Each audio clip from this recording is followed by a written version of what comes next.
Pengedar narkoba ini sedang menyeruput semangkuk bihun.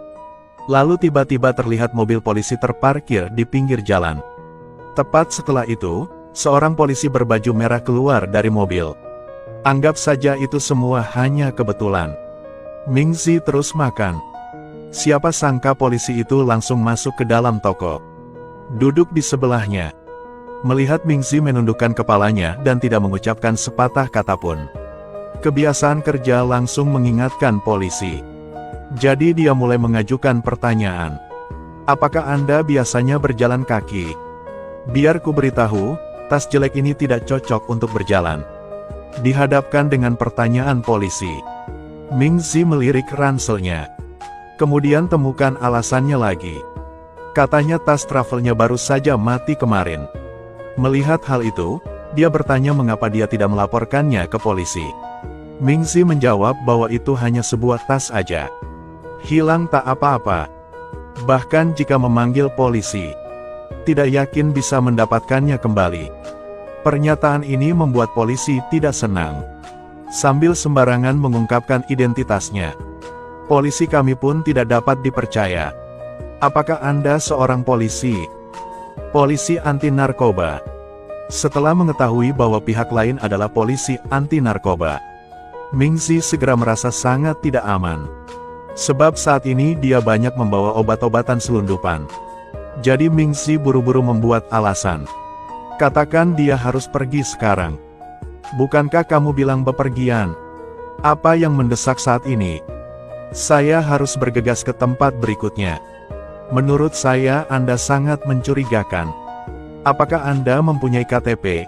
Keluarkan untuk saya lihat. Saya lupa kartu identitas saya di tas. Kehilangan barang yang begitu penting. Dan kamu berani bilang tas itu tidak penting. Kemudian polisi tersebut meminta Mingzi kembali ke kantor polisi. Dikatakan bahwa akan membantunya untuk segera menambahkan kartu identitasnya. Kembalilah ke kantor polisi bersama saya. Saya membantu Anda membuat ide sementara. Jika tidak, Anda tidak nyaman untuk pergi kemanapun. Tempat terbaik saat ini adalah kantor polisi. Aida, saya tidak pergi bos. Menghadapi banjir pertanyaan, Mingzi tidak punya pilihan selain meminta pergi ke toilet. Minta polisi untuk menjaga tasnya. Dia mengatakan setelah kembali, dia akan pergi bersamanya ke kantor polisi. Namun di luar dugaan, Mingzi hanya mengambil beberapa langkah. Sudah langsung berjalan lurus ke depan. Kemudian dia melarikan diri ke persimpangan sebuah desa kecil. Saat ini prioritas utamanya, itulah melewati gerbang perbatasan untuk melintasi perbatasan. Tapi dia membutuhkan bantuan lokal. Dengan sangat cepat Mingzi menemukan seorang sopir. Siapa sangka ketika melihat pelanggan asing, ia langsung ingin menebangnya. Berapa harganya? 300.000. Gembong narkoba ini ingin melintasi perbatasan. Lalu pergi ke segitiga emas India. Untuk melakukan ini dia membutuhkan panduan. Segera dia menemukan seorang sopir. Meski banyak pengemudi di perbatasan, tapi Mingzi tidak tahu berapa biaya perjalanannya. Pada akhirnya, dia harus menunjukkan petanya kepada pengemudi. Siapa sangka setelah melihatnya, dia mengatakan bahwa tempat itu ada terlalu banyak polisi, tidak nyaman untuk pergi. Butuh uang pelumas.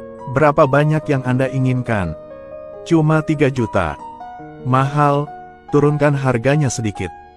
Jadi, Anda menawar ayo. 1 juta. Oke, ayo pergi. Di luar dugaan, para pengemudi juga tahu cara mendapatkan harga yang bagus. Hanya dalam beberapa menit di jalan, sudah memenangkan 1 juta dong. Begitu saja, Mingzi segera masuk ke dalam mobil. Bersiap untuk berhasil melintasi perbatasan. Namun tak disangka, tak lama setelah keduanya pergi, sebuah kejadian pun terjadi. Ternyata di perempatan depan, ada mobil polisi menghalangi jalan. Namun pengemudinya tidak panik. Dengan lembut mengeluarkan parang yang tersembunyi di balik ikat pinggangnya. Kemudian minta Mingzi untuk menempelkan pisau di lehernya. Bersiap untuk melakukan penyeberangan perbatasan yang terampil. Kemudian pengemudi langsung memasang nomor 1. Langsung bergegas ke depan. Si tempat saya punya sepeda motor. Ada tanda-tanda narkoba, penangkapan segera. Tak lama kemudian mereka berdua sampai di tempat tujuan. Setelah turun dari mobil, Mingzi merasa sangat puas. Langsung tarik 1 juta dan berikan ke driver. Namun di luar dugaan saat dia hendak pergi. Lalu tiba-tiba pengemudinya menghalangi. Ternyata dia ingin lebih banyak. Bukankah sudah bayar? Saudaraku, saat itulah tidak bertemu polisi. Sekarang saya dicari oleh polisi, ayo berikan saya lebih banyak lagi. Tidak ada, hanya 1 juta. Melihat Mingzi masih sangat keras kepala. Sopir yang marah itu langsung menodongkan pisau ke lehernya. Setelah itu, ia terus melontarkan ancaman. Tapi dia tidak percaya bahwa dia sudah bertemu orang yang tidak mudah tersinggung.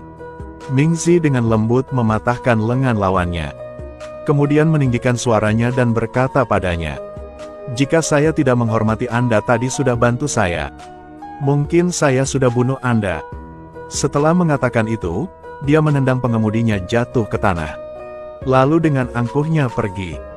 Begitu saja, Mingzi berhasil mencapai pertemuan dengan gembong narkoba.